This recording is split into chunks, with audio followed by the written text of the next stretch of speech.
Alerta en C5N. Vamos a hablar con el fiscal Sandro Abraldes, fiscal de la causa en contra de Lotoki, fiscal que había pedido la inhabilitación para que ejerciera la medicina el doctor Lotoki. Sin embargo, lo desoyeron. Fiscal, le agradecemos muchísimo este contacto aquí con Turno Mañana, porque es un tema no solamente que preocupa, no solamente que angustia, sino que además nos resulta algo incomprensible. Usted fue el fiscal en esa causa donde lo acusaban al doctor Lotoki y usted había pedido la inhabilitación para el ejercicio de la medicina. ¿Esto es así?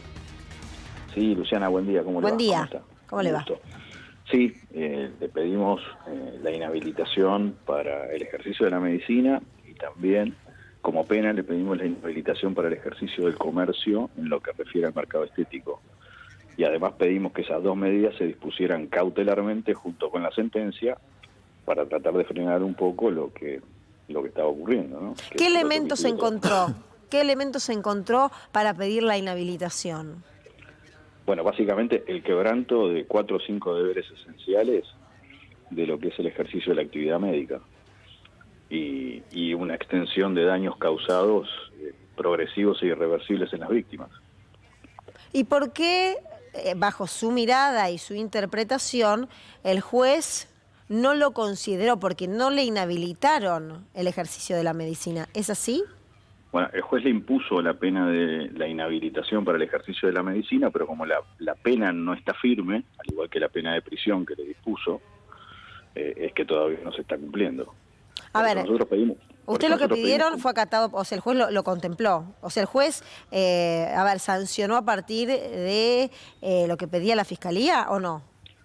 La Fiscalía le pidió 7 años y 9 meses de prisión en orden al delito en orden a los delitos de lesiones graves, porque eran varias víctimas, en concurso real con la estafa por la víctima Trenchi, y le pidió también la inhabilitación por 10 años para el ejercicio de la medicina y del comercio en el mercado estético.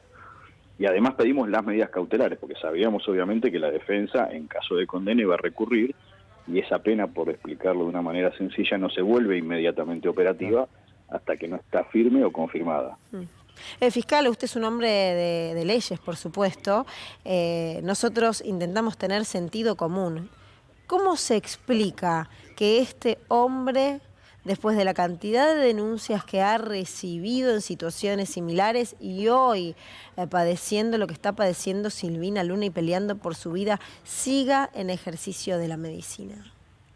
Mire, yo trato de que mis alegatos vayan impregnados de un gran sentido común. La misma pregunta que usted se está haciendo es la misma que yo me hago. Por eso pedí la medida cautelar. Sin embargo, bueno, con razones técnicas el juez decidió no darlas, diciendo que era una especie de anticipo de pena, que había que esperar que la Cámara de Casación en todo caso confirme la pena que él dictaba en su veredicto.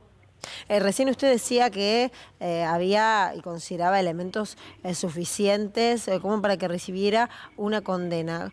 ¿Cuáles son esos elementos sobresalientes? Yo recién le preguntaba, ¿no?, cómo lo argumentó. A partir de los testimonios de las víctimas, ¿fueron 4 las denuncias en ese momento? En ese momento eran 4 víctimas, sí. Pamela Sosa, la señora Trenchi, Silvina Luna, perdón por algunos nombres de pila, uno no lo recuerdo, ¿no? Y Estefanía Cipolitakis. ¿Qué escuchó de los relatos de las víctimas? No, fueron realmente unos relatos tremendos, muy conmovedores, porque explicaban cómo habían llegado al consultorio de Lotoki buscando una mejora estética vinculada esencialmente a su propia percepción de la imagen personal y además vinculada también a cuestiones laborales. Y contó cómo todo esto les cambió la vida, para muy mal, ¿no? ¿Qué elementos químicos utilizó Lotoki?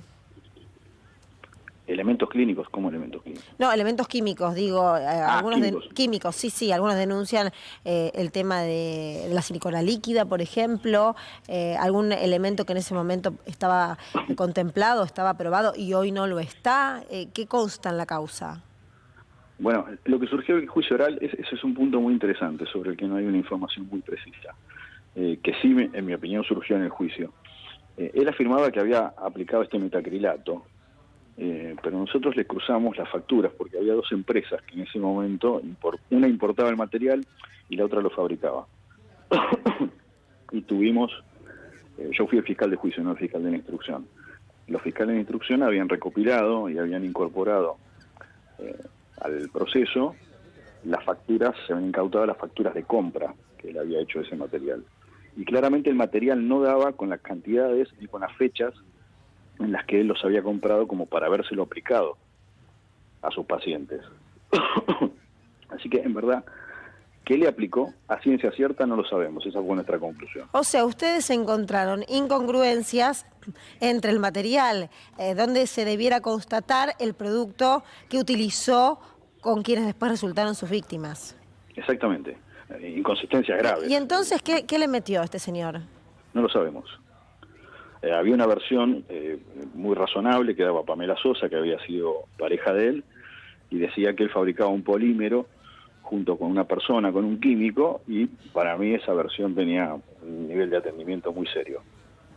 Doctor, Diego Gabriele lo saluda. Buen día. ¿Cómo le va? Usted en el alegato fue muy duro respecto de los problemas de salud. Voy al caso de Silvina Luna, que se le agravaron a partir de esta intervención del doctor Lo Tocchi. ¿Ustedes pudieron probar en el juicio que efectivamente aquello que le inyectó, que según usted cuenta, nadie sabe qué fue, le generó esas complicaciones renales? Bueno, que ahora la tienen internada con riesgo de vida.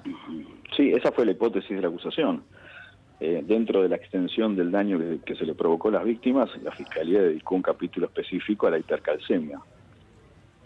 Y esto no fue solamente una teorización de la Fiscalía, sino que se lo hizo sobre la base de la exposición de los peritos que pasaron por ese juicio oral. Un juicio oral que, hay que recordar, llevó como más de 6 meses. Sí.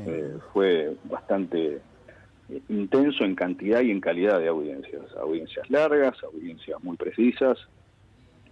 Y ya le digo, no fue una simple teorización, sino que había evidencia. Por eso el juez tuvo por comprobada la hipótesis de acusación de la Fiscalía y de las querellas, ¿no?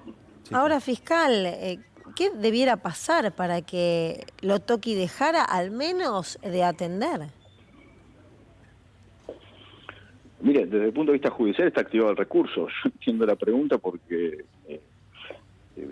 no, soy fiscal, pero no dejo de ser ciudadano y no dejo de preguntarme lo que usted se pregunta. Bueno, o sea que más allá de esta incomprensión, pero hay algún tipo de recurso que se pueda presentar para que revisen, para que pongan al menos a disposición, al menos que interrumpan, porque Lo Tocchi sigue atendiendo. Ayer lo escuchaba, seguramente usted escuchó algún fragmento en televisión cuando decía, bueno, mis pacientes no miran televisión, entonces se siguen atendiendo conmigo. ¿Cuál es ese recurso? Mire, habrá posibilidades desde el punto de vista de las autoridades, calculo, del Ministerio de Salud, que tienen un ejercicio y una vigilancia sobre los profesionales y sobre la salud pública y privada. Y después, bueno, hay un recurso que está activado ante la Cámara de Casación hace más de 15 meses. Así que las dos llaves o las dos vías están por ahí.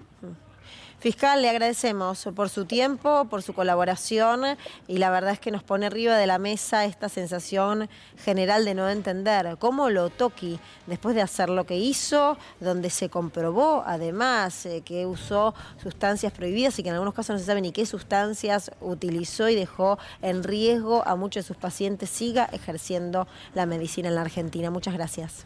Buenos días. Buenos días.